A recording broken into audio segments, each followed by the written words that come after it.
Bonjour à tous. Alors aujourd'hui, je vous propose un exercice sur la dérivation, une équation fonctionnelle. On va déterminer l'ensemble des fonctions f qui sont dérivables en 0, telles que pour tout x appartenant à r, f de 2x est égal à 2 fois f de x. Alors vraiment, j'insiste, elles sont dérivables. Là, on ne peut utiliser que la dérivée en 0. Donc inutile d'essayer de calculer la dérivée de f. Vous n'avez le droit d'utiliser que la dérivabilité en 0.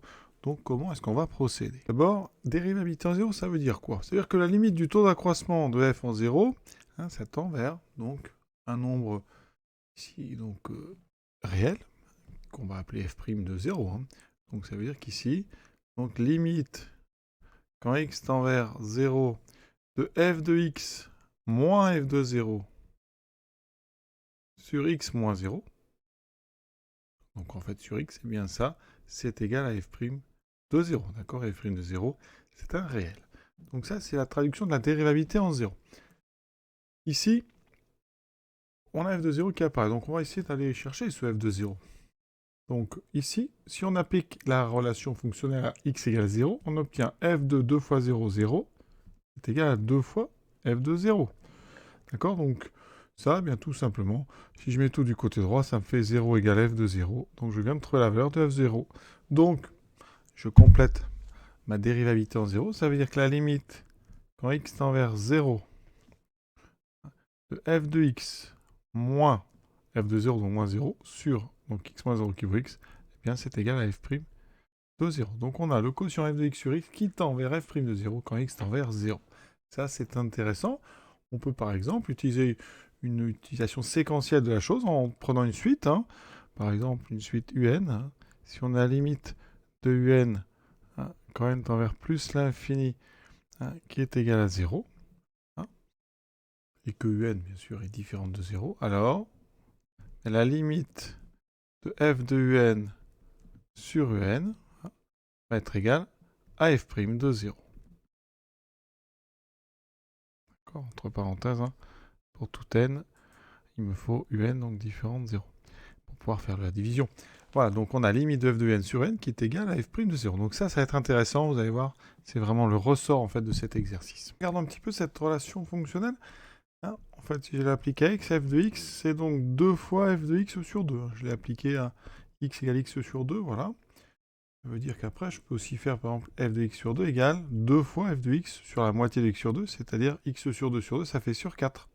Et si on continue f de x sur 4, ça sera 2 fois f de x sur la moitié de x sur 4, c'est-à-dire x sur 8. Donc là, si j'enchaîne, eh bien, f de x sur 2, je vous ai dit, c'est 2 fois f de x sur 4, donc ça me fera 2 fois 2 fois f de x sur 4, c'est-à-dire 2 au carré, fois f de x sur 2 au carré.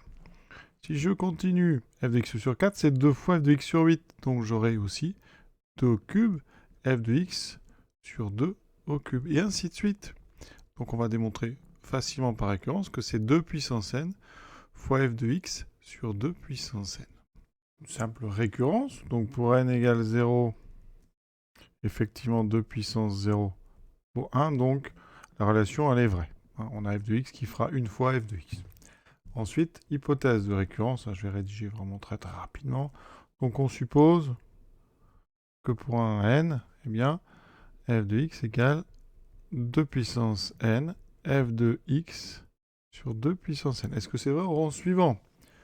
Alors, ici, si j'applique la relation fonctionnelle, en remplaçant x par x sur 2 puissance n, j'obtiens f de x sur 2 puissance n, qui est donc 2 fois f de la moitié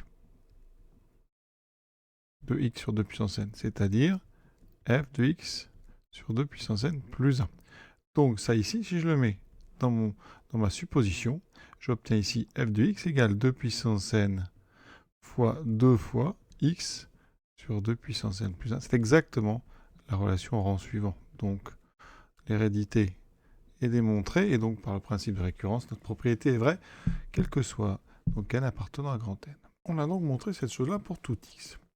D'accord? Donc là maintenant, on va prendre soit x différent de 0. Vous allez voir pourquoi. Ici, 2 puissance n fois f de x sur 2 puissance n, eh bien, je vais le mettre sous une forme f de un sur un. C'est-à-dire que ici, il faut bien comprendre que je vais prendre un égale x sur 2 puissance n. On a bien un qui est différent de 0, quel que soit n appartenant à grand N, hein, puisque j'ai pris x non nul. Donc là, je vais mettre mon f de un en haut. Donc ça serait bien qu'en bas, j'ai x sur 2 puissance n. Alors 2 puissance n, ils viennent de devant, d'accord? Mais j'ai un x. Donc comme je l'ai rajouté, je multiplie par x. Alors je peux parce que x est non nul. Et donc j'ai fait apparaître quoi ici? Eh bien f de un sur un multiplié par x. Or, la limite quand n tend vers plus l'infini de un, quel que soit x, c'est 0. Donc si j'applique la dérivabilité de f en 0, et ce que je vous ai dit tout à l'heure, donc la limite de f de un sur un quand n tend vers plus l'infini, c'est donc égal à f' de 0. Voilà ce qu'on vient de montrer. Donc je résume. Hein. On vient de montrer que en prenant x différent de 0, donc quel que soit x différent de 0, la limite quand n tend vers plus l'infini de 2 puissance n fois f de x sur 2 puissance n, c'est égal ici à, eh bien oui, ce facteur-là, on vient de dire qu'il tend vers f' de 0.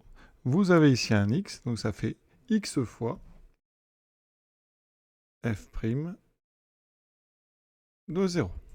D'accord ? Or, pour tout n appartenant à grand N, 2 puissance n f de x 2 puissance n, c'est une constante, c'est égal à f de x. D'accord ? Donc, ça veut dire que cette limite ici, elle vaut en fait aussi f de x. Ça veut dire que donc, f de x est égal à x fois f' de 0, quel que soit x non nul. Ça fait que vraiment, on avait f de x égale à x fois ceci, on fait tendre n vers plus l'infini, donc f de x ne bouge pas, x ne bouge pas, et ce quotient, hein, il tend vers f' de 0. Donc f de x est égal à x fois f' de 0. Donc ça veut dire qu'il existe k appartenant à R tel que quel que soit x non nul, f de x égale kx. D'accord ? Et en plus, on sait que f de 0, f de 0 est égal à 0. On l'a montré tout à l'heure. Donc, comme cette formule, elle marche aussi en 0, eh bien, pour tout x appartenant à R, on vient de montrer que f de x, c'est égal à k fois x. D'accord ? C'est donc une fonction linéaire. Donc ça, c'est une analyse. Hein. Maintenant, on va faire la synthèse. C'est-à-dire que s'il y a une solution, en fait, c'est que c'est une solution affine. Quand je dis affine, c'est encore mieux que affine, solution linéaire. Hein. Donc f et solution implique f linéaire. Maintenant, on va faire la synthèse. On va montrer que toutes les fonctions linéaires sont solutions. Donc synthèse, soit f linéaire, d'accord ? Autrement dit, pour tout x appartenant à R, f de x est égal à k fois x, d'accord ? Un k qui est une constante. On voit bien que f est dérivable en 0, puisque les fonctions linéaires sont dérivables sur R. Et quand on fait f de 2x, quel que soit x, ça fera k fois 2x, ça fera 2 fois k de x, on trouve bien 2 fois f de x. D'accord ? Et ça pour tout x. Hein. Conclusion, les solutions sont à trouver parmi les fonctions linéaires. Toutes les fonctions linéaires sont solutions, donc bilan.